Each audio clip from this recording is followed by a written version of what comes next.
Magandang araw sa lahat. Guys, i-visit natin yung mga alaga kong succulents.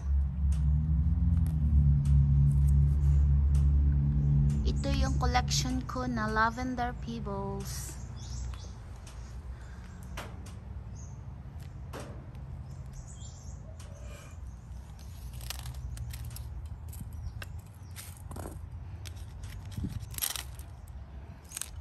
My garden needs a little bit of cleaning.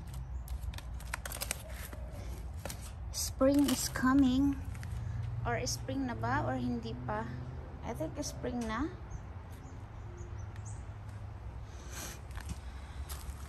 Need ko rearrange ulit yung mga halaman ko. At need ko putulin yung mga bulaklak para hindi sila magka-bugs. Kasi unang-una na-attract yung ants. Then yung ants ang nagdadala ng bugs.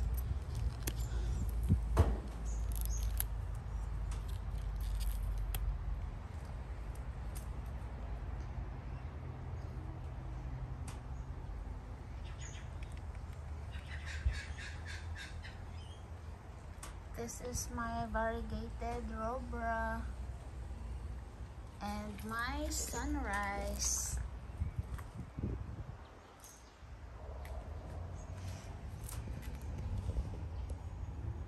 Ito may mga tumubo na mga weed.